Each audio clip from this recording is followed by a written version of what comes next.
Welcome back. Welcome back.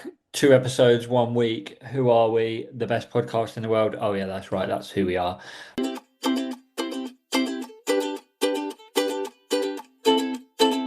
Daz, without shame, another WSL episode. This one leading into the pool. Um, how you doing, mate?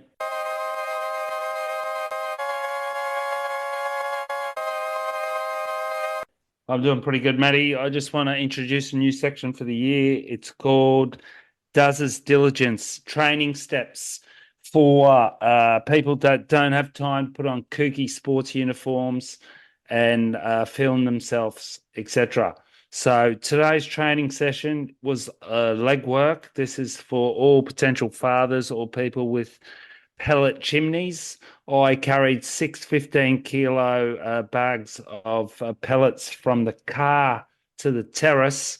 So I did six sets of 10 dips. When I got to the terrace, I did six sets of five squats. I used my Nike Air Force black shoes that are good in the mud, jeans, and a waterproof hooded jacket. And there's today's leg work exercise. Smashed it. Smashed it. I shamelessly de-waxed two of my free surfboards that I'm taking to Indo 3 weeks before the trip today. So that's how excited I am. And that was my workout for the day. Well, keen as Matty, I packed my bag yesterday for Australia, which isn't until next Thursday, but I'm packing for myself and my son and passports and Good. stuff like that. So there's always some shit you fucking can't find at the last minute. So Especially with you. shameless, Especially shamelessly with you, wanted to be Dada. prepared. Yeah. Especially with you. I always Okay, do that. well, uh, listeners, audio noughts, not just because we love the sound of our own voices, but it was a quick turnaround also on the WSL. And we thought it was interesting to do a quick preview on this, which is a revolutionary event. Never been done before.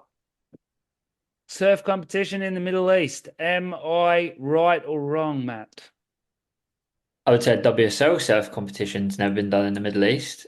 There was one back in the day, wasn't there? Uh, No, they did a longboard comp already in this yeah, in this pool, correct? true. Yeah, but that's longboarding. Forgettable. And there's nothing wrong with longboarding. No.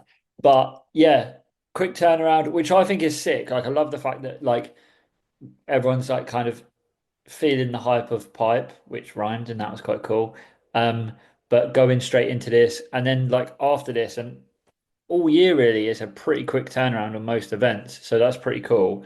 Um, yeah, Abu Dhabi. Well, here's my thoughts on it, Matt. Um, Strangely enough, I think the pool events and should be easier to pick. My call on it and what I saw as evidence was that the best surfers in 3 foot waves rise to the top. We saw, was it last year or the year before? Was it last year? Did they do one last year? Last year they didn't. Leymore? Last No. year, the year before. Guys like John and Jack, they just don't seem to correlate well with Yeah. mechanical waves. They just look Yeah. too big. Like that they make the wave look really small, I Okay. think. So to contradict that, I sent you a video today of Mexico, an old one with Morgan Owen Wright and some Hawaiian kid. I forget his name. Now, Owen Wright was a perennial, incredible performer in the pool because the guy was just so good. I actually think he underperformed on the WSL despite winning a few events and a few 2020s. The guy's just incredible. Yeah, but he's still and I'm not saying that they don't do well. Like John can still do amazing things at the pool and so can like Geordie and other guys. But yeah, don't know, something about their surfing doesn't look as spectacular, I guess. I really think Owen was an exceptional case for a tall person where he was just incredibly agile and his backhand was so top to bottom and acrobatic. And just he had a flawless technique. I think you really need a flawless technique, and perhaps also he was incredibly good under the pressure, where Mm. potentially surfing in the ocean, he just wasn't getting the waves. There is a lot of Do you luck think? involved. And also, there's a little bit, I guess, and there's a little bit of like, you probably won't agree with this, but John being from Hawaii, he's very, very, very used to waves giving him a lot back. Whereas Owen, obviously, waves in Australia are really good and he surfs hell waves, but he's probably a little bit more like used to softer waves during like part of the time as well. Like, No, no, I yeah. agree with you. I agree with you totally there. And he also would have grown up as a grommet, surfing places like Bells and Snapper and stuff like that, where you have to find your speed. Um, yeah, I really agree with that. And I think that's another reason why the Brazilians do really well in the pool. Yeah. So you think it should be quite easy to pick? In theory, yes. Mm, I So I think so in theory, but when you then break it down to the WSL Fantasy League, it gets harder because of the categories. But exactly. we won't we'll touch on that a little bit, but we won't let our picks. So starting with the girls, give me your favorite and your dark horse. I'm going to go with a favorite of Aaron Brooks. Uh, Favorite Aaron Brooks, okay. Yeah, favorite Aaron Okay. Brooks.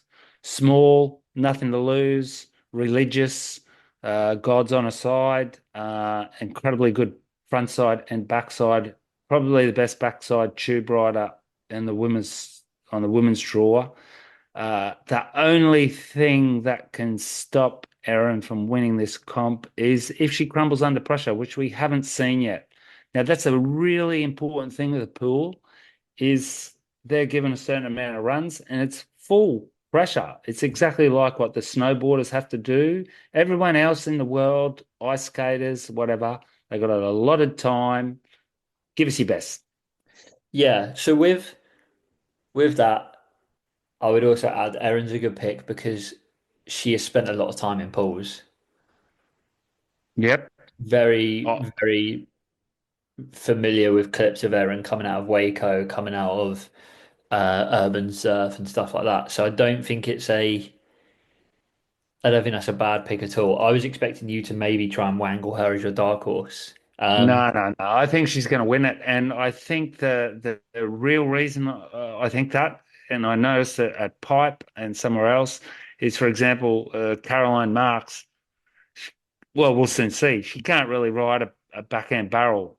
She can, but I mean, I guess Pipe's just different. She didn't look once Mm. to pull in. It's a completely different kettle of fish than pool, and I guess Caroline's had a bit of time in Kelly's pool. And if you remember Erin's tube last year at Snapper, I just think she's going to do the same thing. Now, if she can set that point of difference is on her backhand getting fully barreled, so because no matter what happens, they get one of each. They got to go left Yeah, and right. So it doesn't matter if they're a goofy or a natural footer. They're going to have to pull in at one stage backhand. yeah. So the format's quite interesting as well. But before we talk about the format, what about a dark horse for you? Maybe not to win it, but someone who maybe will you know, surprise you basically. Maybe finish I'm second or going to go third. dark horse, which she probably isn't, of Joanne DeFay or Lakey Peterson. Okay, okay. I'm gonna go dark horse, right? And I know this is gonna surprise you actually. Dark horse, I'm going Sally. Sally Fitz. I think Sally is made for the pressure. She loves that. She's stupidly competitive. That's a really good pick. I think she's got a bit, I think she has an air game in her locker, and she could go and try and do a point of difference with that. And plus, she is good in a barrel. So, and my favorite, I think the winner. I think she'll win it at a canter actually is Katie. I think Katie is too good. She can barrel ride as good as anybody like on there, and she probably will maybe pull out some tricks in the air, hopefully, which will be cool to see. Before we go on to the men's, the four, I'm wondering if Katie's just gonna be too lackadaisical for the pool, but we're soon going to see. I just think she's somewhat too natural, but we'll see. I hope she goes good. She's got the talent, like you said. I think it's interesting with the pressure and everything that you mentioned, the format being that it's the top, there's rounds of three, there's heats of three people in the qualifying round. The top I person, don't know the format, so I'm learning alongside our listeners. cool. So the format is round one is heats of three people. If you are the top scorer of a left and a right in that heat, you go through. If you're second or third, you go through to a night surf where only the top two people go through. So for the women, if you don't win your first heat, you're then competing against 12 people. Only top two go through straight to the quarterfinals. So the So men have got six. So that means the men have got 16 people for two spots. the men have four people advance Okay, in that 16 round. for four. Yeah. Um, 16 so or 12? 12. 12, one, 12 for, two, three, yeah, four, 12 five, heats. 6, 7, 8, 9, 10, 11, 12, 13, 14, 15, 16, 17, 18, 19, Yeah, 20. but how many heats, Matt? 24 men will be surfing for four spots Okay. in the night surf. Wow. Yeah. So that's where that pressure. So really, there's only one run. So yeah, you could potentially And then the men's go, what, straight to the round of 16. straight to Round of round of 16. 16, then quarters, semis, final. Yeah, and girls go straight to quarters. It's man on man. It's not to do with high score gets you through. After that, correct. So round one is man on man with three people. So man on man on man. Round two is leaderboard, and then after that, it all is man on man heats.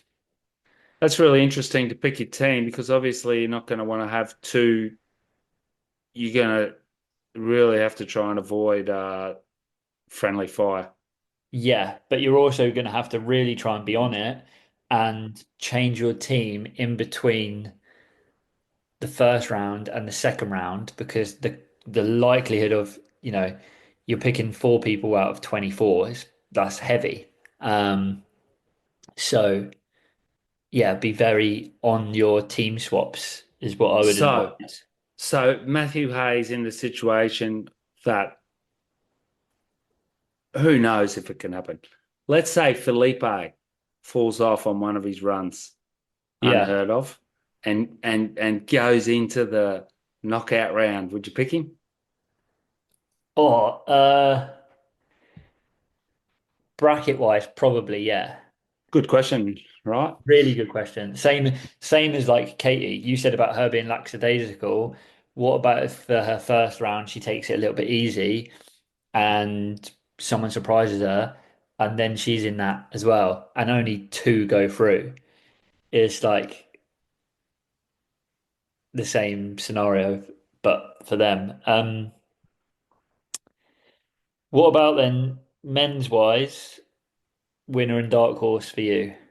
Oh well, I'd rather we go for four on the men, and my Okay. top four is Felipe, Italo, Griff, and Ethan. Mine's very similar. Mine's Felipe, Italo, Griff, and Kanoa.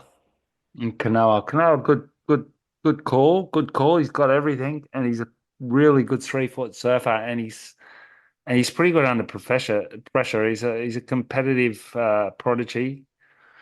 The Good, men's good. draw and the men's lineup is absolutely fucking ridiculous. Like when you talk about Ethan Ewing's first round is him, Matt McGilvray, and wild card, and I want to mention the wild cards. Mateus Hurdy. Mateus is fucking lethal in a wave pool. Like he could blow those two away if Yeah, he yeah, but you got to finish your wave because like complete. it hurts, but you got to finish your wave.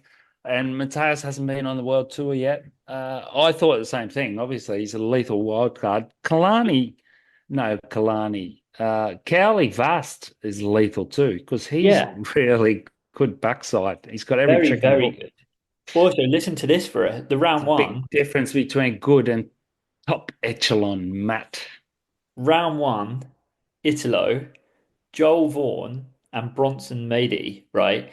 Bronson Mady, if anyone's seen any of his clips in the last 6 months, is absolutely tapped. He, especially in that style of wave from Indo, his make rate on airs is so high. Joel Vaughan is unbelievable in these style of waves. And we know that he's been there not that long ago. And Italo's fucking mental as well. What like I, th- I, I thought about Joel. He did slice his foot open when he was there. Is there any sort of residual mental trauma in his mind? And two, Joel has a history of going big or going home. So if but he that's the way sticks it should it, be. yeah, yeah, yeah. If he sticks it, all good. But if he doesn't stick it, he's going home because he's not going to have enough cracks at the whip. Fuck, I forgot someone in my top four. I've got to change it. Yeah, Oh, who did you forget? Yago Dora. How he's could you got to be forget top him? four. Yeah, yeah, he was my fringe dweller. He could win this. I got a feeling that the judges haven't edged out of the love affair with Ethan though. Yeah, maybe. Mitch Cruz, who's pool director, said he was the best dude he'd seen there at one stage. Ethan, Yep, I'm not surprised. he's just got that unlimited speed and that incredible power. Yeah. There's this, like when you go through it, like there's so many people that could be really good, but the pressure comes into it so much. And also when you watch them back to back to back with some like that's where Ethan might stand out against Mateus Hurdy and Matt McGilvery is they've got to surf after him. Like how like he could just put on an absolute clinic of the most clean turns, critical turns and barrels, and then like that's pressure on for those guys. They're gonna then need to do. They're not gonna be able to match him doing that. So they need to then, like you say with Joel Vaughan, go for broke, go hard or go home. They can go massive in the air. They can get there. Now, this is probably a different part of the conversation. I'm going to throw it in straight away, Matt. Uh, Gabriel Medina was a vocal critic of Ethan. So was Italo at the last pool event. Uh, Yeah, because for them, he's not going in the air, so they have a sook about it. I don't really think he needs to, because I just think that Ethan Carp, no one else can do it at the pool because they're not fast enough, which kind of should be completely given agree. points for, correct? If you're doing something that no one else can do, it's exactly the same. Like arguably, more people can do the flat-ish air reverse than they can do than the amount of people that can do a turn like Ethan can on that wave carrying that speed. I Uh, don't think anyone can do that front side thing he's got because they're just not fast enough. They're going to get caught behind. yeah, exactly. And I think that's where the judges are very, very good, is Yeah, because they that's say, incredible. yeah. So no, I just hope, and I think Ethan is very much safe from this, that he's not gonna think back to that and be like, oh, they were hating on it, so I've got to try something different. I think other people potentially that could get into their head, but I think Ethan's just so headstrong and calm that he won't let that bother him and he'll stick to his strengths. Here's a few other people that I think are worth mentioning. In the women's draw, Molly Picklum. It'll be interesting to see how she can translate her power attack and barrel savvy because I think she's nearly the best frontside barrel rider on the tour after Katie. Uh, is she going to get a little bit bendy ovary front side? She's a really good backside barrel rider too. That's why I'm going to put her in top three behind honestly Katie and Erin. And also on the men's side, two guys, George Pitter, Yeah, really fast, different frontside whip. And he he does the could. same sort of thing backside. Yeah, And Sammy Pupo. I was going to mention Sammy. Sammy's dangerous. Sammy's as good as Philippe. Yeah, It's just a pressure thing. kind of like the poor cousin of Felipe. Yeah, I want to make a big call, and this is Oh, be go for it, Matt. going to be controversial. But after what you just said Oh, about we someone, just love controversy at the insiders. I'm going to make a call that two people don't get through either of the rounds, and one of them is Molly Picklum. She will not get to the quarterfinals, and Jack Robinson will not make the round of 16. I don't think it's that controversial for Jack. I think Jack's going into the pool as an underdog. He could. Although that being said, I saw some clips of him at the pool today doing some airs and stuff, and I was like, shit, maybe I shouldn't write him off. He But was as a microgrom. Jack was a prodigy in the air. Prodigy. We forget that. He's got every air thing under the book, but it's just you'd think he'd be good there. He's short. He's not that tall, Jack, huh? no, He's short. He's no, he's not short, but he's not that tall. He's stocky. He never falls off. He's got the air thing. He's got the barrel thing. You'd think he'd be a favorite. For some reason, it doesn't feel like it. Maybe he's just going to shock us. I think Okay. he, It's not going I to think, shock you with your controversial call. yeah, I mean, he could prove me wrong, and I'd be stoked if he did. I just think sometimes, I think he's got a connect, like, like people say he's got a connection with the ocean and stuff, like, but like, yeah, I just don't know. Like, he should be good there. Like we've all seen, he's very good under pressure and very consistent. But I don't think he has when you're in the pool, he doesn't have a wow factor. Whereas Ethan, I think, does. Felipe definitely does. Italo, the great thing about Italo, when he takes off, no one knows what he's about to do. Same as Jago. No, it's just an Um, absolute roll of dice. That's why I really like Italo's chances here. And I think it's a really good opportunity for us to see uh if that year off for Felipe what's the word has blemished or fogged up his shininess. What do you call it on the brass when it's not that shiny? yeah. Not shiny. Yeah, missed.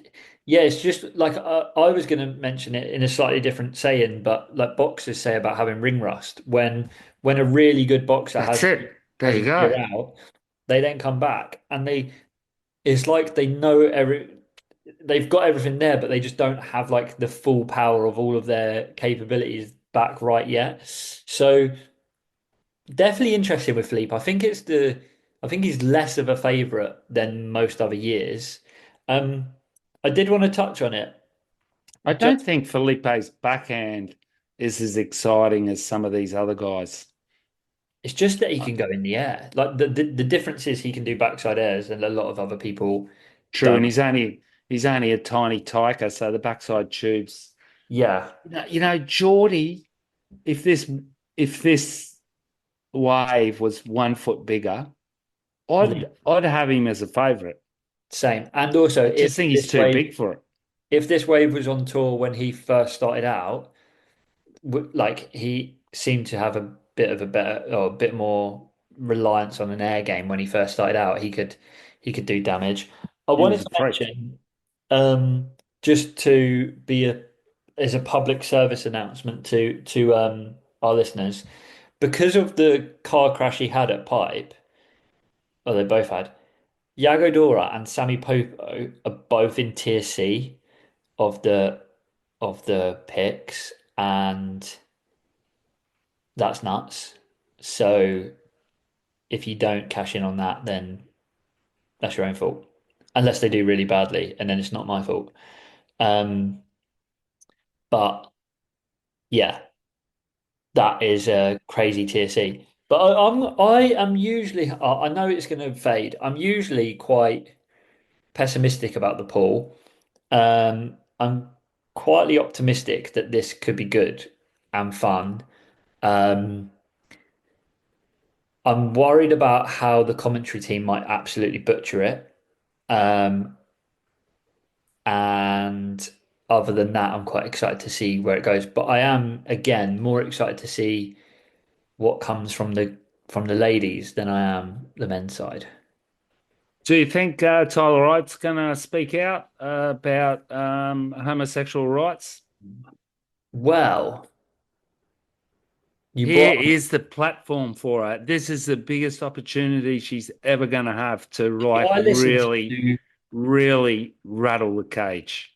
yeah, because I listened to Ain't That Swell, their their rap of Pipe, and Vaughan Blakey goes on this like quite long spiel about how Tyler's had been through really, really hard times and she's so headstrong and she sticks to her guns and all of this and all of that. I'm so surprised that she's not boycotting the event. I genuinely am shocked. Like, I know that there's a lot of reasons why you would go there, but I am very, very shocked that she is there. Uh, Um, it was a pretty good opportunity for her to boycott this event after winning the first one yeah, because because she you get a because throwaway. yeah, because she had plenty of points and everything. And I don't think this is Tyler's case, but there's a lot of times in the world we see people with lots of issues and everything, and when they're confronted by wealth, rich people, famous people, they just crumble at the knees and forget all their principles, uh, which I've seen a lot with this pool. Like, for example, I'm not saying he had principles to start with. He's probably a little bit of a capitalist. Taj, super nice guy, who went there and said, "No, no, no, everything's normal. Even the sheiks were having a few beers and stuff like that. Well, of course, because they can do what they want. But Joe Blow from that country can't go to the bar. Joe Blow, you won't see him there. Joe Blow is probably not really even got much accommodation. And I Hmm. think a lot of people forget that, including the WSL commentary, including it's a big capitalistic machine, really, isn't it? I don't think Yeah. Dirk Ziff is the most environmentally conscious person in the world. No, I heard I think it was Stab on that when Taj went over there and done the board test or whatever. I heard I think it was on the podcast they had Mitch Cruz on and they asked him about all of like the misinfo like they asked him all about the rights and everything and he swerved the question quite cleverly and he was like, it's not like, he was like, oh, it's this, but blah blah blah. And I do get you're in someone else's like I don't I don't condone the way that it is at all. He's protecting his tail, his job, Of etc. Like course. in the written interview, he said it's not as extreme as what you could think, but it depends Yeah. what circle you're traveling. If you're in one of those big shiny high rises, I get you best you bet you get a lot away with get away with a lot more than if you're down on the back streets. I agree. And I do think I think there's like an element of right, like, if you like I hate the fact that if you're English and you go to France, you expect everyone to speak English, right? The English people are the most naive people in the world, like English Americans, right? I've seen people sit in a different country and go, why can't they speak English? And I'm like, you're an absolute moron. So, and I've traveled and when I travel, I respect cultures. I've traveled to Egypt and Morocco. And when we go to Egypt and Morocco, pretty careful with Emily, like in public, you don't, you respect the culture, but it stops at a certain limit, like, and so I think people should. obviously they go to Abu Dhabi and they respect the culture the of that, but the laws against human rights is a different Yes, different it's not thing. because it's not because there's a culture and a tradition that is right. Uh, uh, Exactly, exactly. like honestly, like the bullfighting, it's not because they've been doing it forever. It's right. It's not because the Japanese have been hunting and slaying whales and dolphins forever that it's right. So uh, there's only one way for the world to move forward at the moment. It's actually looks like it's moving backwards Yeah, in certain parts of the West. So I can't see how that's going to change drastically at this competition. But I really think it'll be interesting to see if Tyler says anything or if anyone else says anything apart from that it's an amazing wave pool. We're being really, really looked after. We eat caviar every night and those sort of things. yeah. It is an interesting one. Like Tyler really doesn't strike me as the person to change for money, but I am shocked to see that she's still there. Like she's still going. I'm shocked that she hasn't put out a statement saying, I'm not traveling to Abu Dhabi. Um, If I was a 20-year-old coming from the country that I grew up in, that the entire media was controlled by Rupert Murdoch, so we didn't really know anything about the world, and you got invited to go to Abu Dhabi and they put you in a pool and brand new clothes and everything else. Of course, you're going to be impressed because you don't understand or see anything else. But with the current age of digital communication, we kind of nearly have a little bit of a obligation to at least acknowledge it. yeah, 100%. And I, a few months back, saw it as an opportunity for Tyler to boycott the event and to make a proper statement. That's how you make a proper statement. She's just one pipe as well. Just don't turn up. Or if she wins and arcs up, that would be we'll see. Yeah, I wonder if she turns up with a new Paizel that's painted in the pride flag colours. Is there going to be a Brazilian storm protest on the judging in this event? Depends if they win. Okay, the last event we had an Italian storm judging uh Bit of pro, world team. But pro yeah, protest. Are we going to have a comp this year where people don't? I actually had an old friend call me from Australia today, and they asked me what I thought about it because they know I know Leo, and I wouldn't want to be a judge. I tell you, I kind of thought Barron's waves was throatier. I I'm quite shocked by the fact that like I don't know. again on the Ain't That Swell podcast I listen to, Jed and Vaughan are both dead set that Barron wins the heat by quite a long way, right? And then you see Medina's post, and I've listened to the Lipped podcast, and they're set that Leo won the heat, right? And I watched it, and I watched it back after listening to like both sides of their opinions, and I watched it back, and I'm like, it's just so close. Like Yeah, the yeah. way that people were speaking about it is it's as if some people are talking as if Barron didn't win, it would have been the worst robbery in surfing history. And some people are saying that Leo has suffered the worst judging in surfing history. And I'm like, it was just close. Like, yes, Barron's waves were shorter but throatier. Leo's waves were longer, quite like less technical takeoff, but he still was being technical when he was pumping over foam balls and stuff. Which basically means that the argument is they both done excellent surfing, so they probably are both close on the scores, which they were. Um, Hence the reason why surfing will always struggle to go bigger into the eyes of the greater public because it's just so subjective. yeah, but then it's like I watch a lot of football. I mean, England football's the biggest sport in the world, like easily, and they've got technology, they've got VAR, they've got free referees, and it's not as subjective, and it's And still they, debated yeah, endlessly. it's Like hard, people isn't still, it? someone will literally like kick someone in the knee, and you'll have one guy saying that's a red card, and you have another guy saying no, he's barely touched him, and you're like, you're never ever going to agree, no matter what. Well, let's hope this comp doesn't have it because it's starting to get really annoying to me now. We've got 5 minutes left, Matt. We've got to keep to our guns and kook or core. And tonight I've got a really good kook or core. Okay, Um, I had one as well, so but go with yours because mine's written down, so I'll save it.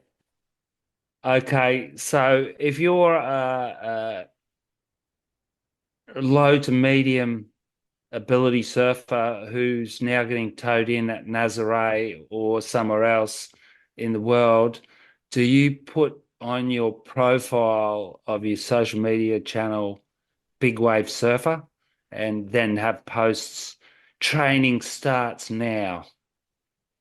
So Who- Google Core. It's full kook. Um, it's definitely full kook. I've nearly had enough of it, but I'm not looking at anything of Nazare ever As again, soon as you nearly, I mentioned don't think. Nazare there, I was like, nah, I'm out. That's not, it's definitely not core. Um, But no. And that's not like, there's people who serve Nazare, and fair play to you, right? Like, yes, it's a big fucking wave. And like when you watch like the wave of Andrew Cotton, Andrew like Cotty got absolutely exploded, right? And you're like, yeah, fair play. There's an element of risk there. Like Alex Patello's got fucked up out there and stuff like that. But it's just shit.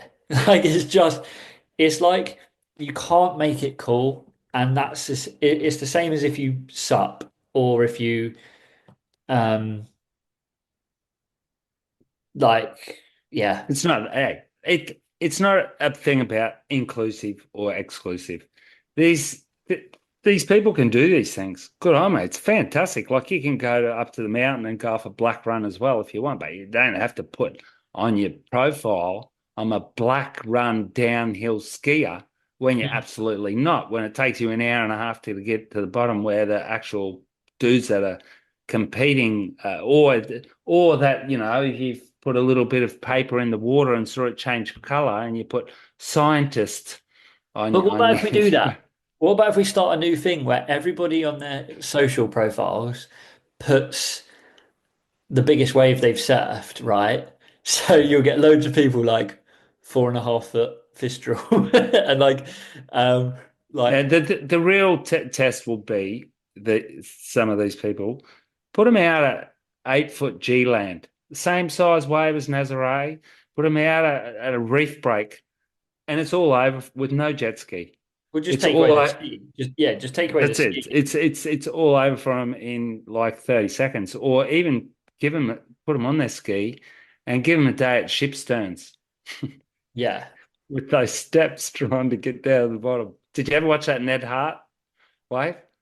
Yeah. Ridiculous. Just mental. Every time I watched some You can't old. do that with lower ability. No, you definitely can't. Like I watched some old Dion Aegis stuff out at Shipsterns, and it doesn't even make sense to me how people surf that. No, no. Incredible, isn't it? Mental, so good. The other thing that is really kooky at the moment, and definitely, in my opinion, not core, is this fucking stab highway east coast of America. Um, I don't know why, but I'm 3 episodes into it, and they're 40 minutes long, and I It's like reckon, watching a car crash, Matt. You can't take your eyes off it. yeah, out of 120 minutes worth of filming, I reckon there's been about 14 seconds of good surfing. I haven't watched a single second, and I'm going to stick to my guns. Stick to your guns. Right, that is Well, the thank full wrapped. We're excited. We hope this buzz continues. At least we know it's going to run. It's running on Valentine's Day as well, which is amazing because catch you later, Emily. Um, Get your teams in. Get excited. It's salt water. It's not clear water for everyone. It's salt water. I got the inside tip from Alan Rioux, ex-contest director at Pro France. yeah, so all pumped in, pumped in. And Au revoir. au revoir.